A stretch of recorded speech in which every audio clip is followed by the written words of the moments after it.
My brother lifted the gift my daughter made for him, turned it over twice, and said, "Cheap, worthless trash." He didn't know the one thing that would make those words come back to haunt him. The room froze the way a body does after hearing a gunshot. Too quiet, too still, pretending nothing fatal just happened.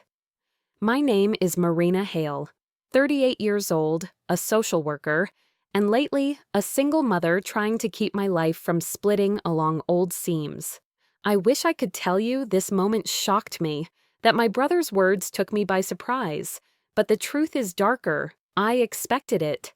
People like him don't outgrow the reflex to destroy what's offered to them. But my daughter, Lily, she wasn't expecting it at all.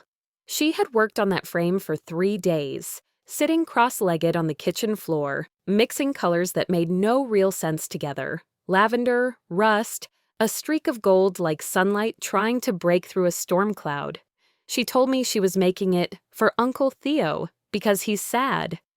I didn't correct her. Children see shadows, adults pretend aren't there. When he said those words, cheap, worthless trash, her hands twitched like she was trying to catch something fragile slipping through them. She looked at him, then at me, eyes wide, waiting for a rescue I didn't yet know how to give. Theo tossed the frame onto the table. It bounced once, the sound sharp enough to make Lily flinch. He wasn't always this bitter, though bitterness was his most faithful companion. Growing up, he had a talent for destroying things. His own chances, other people's trust, anything delicate. He used to say that fragile things just begged to be broken.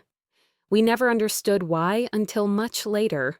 But that afternoon, surrounded by the mild chaos of our family gathering, I felt the old unease rise in me, like smoke from a kitchen fire, filling my chest, before I even knew something was burning. And then something happened I wasn't ready for. I saw a flicker in his face, as if the words he just spoke tasted wrong, even to him. He looked down at the frame again, and for the first time in years, he didn't look angry. He looked haunted. Lily didn't cry right away. She blinked, swallowed, looked at me as if rehearsing different ways this moment could end. That's the thing about children. They study you before they decide if it's safe to break. When the first tear slipped down her cheek, she didn't even wipe it. She just whispered, "I made it for him," like she wasn't sure anymore if that had been the right choice. The air in the room thickened. My mother opened her mouth to say something soft and diplomatic, but even she couldn't find words heavy enough to counter what Theo had dropped into the center of our gathering. He stared at Lily, not with contempt, not even with annoyance. Something else flickered there, alarm, maybe, or recognition. I remember being Lily's age when he first lashed out at something I made.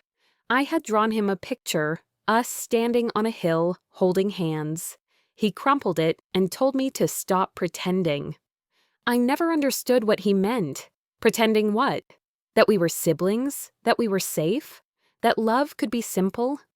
His cruelty then was careless, the way a child might step on a flower without noticing.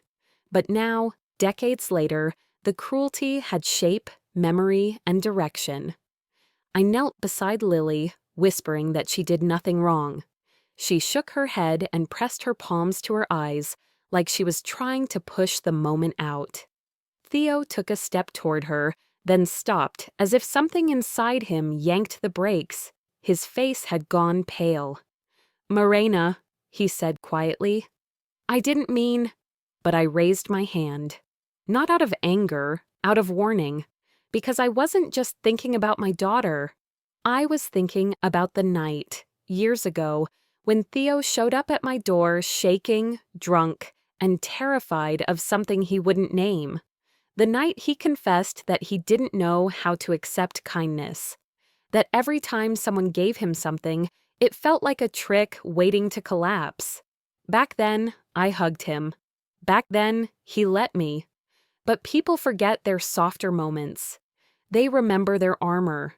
And today, he had chosen armor. Theo picked up the frame again, more carefully this time.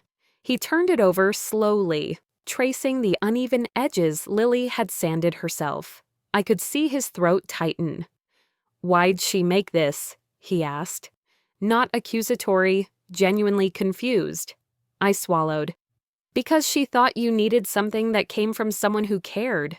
He looked at me sharply, as if I'd told him a secret I had no right to share. Lily sniffed, watching him through damp lashes. Something in her sadness seemed to unravel him. His shoulders folded inward, the way a house sags after years of carrying too much weight. "Morena," he murmured. She shouldn't waste this on me." I had heard this tone before. Years ago, in his 20s, during his darkest period, the months when he disappeared, when he came back thinner, angrier, and wearing a guilt he never explained. When people see brokenness in a child's gift, it's rarely about the gift. It's about the mirror it holds up. "Theo," I said softly, "it wasn't wasted. She made it for you." He held the frame against his chest, fingers trembling in the slightest, barely visible shake.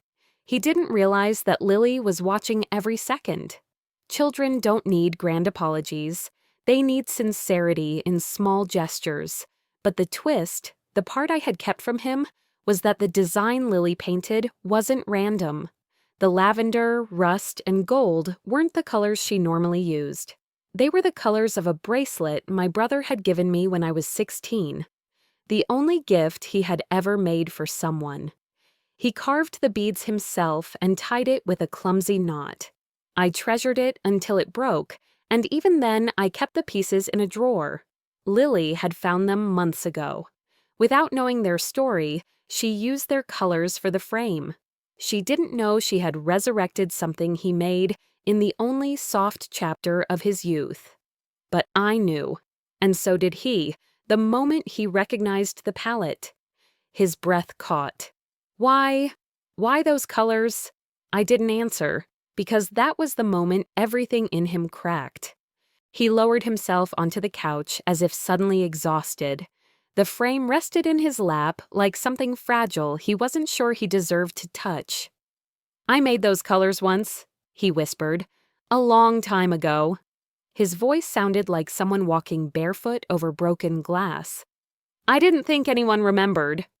"I didn't tell her," I said. "She just does things like this." Lily shifted closer, cautious but hopeful.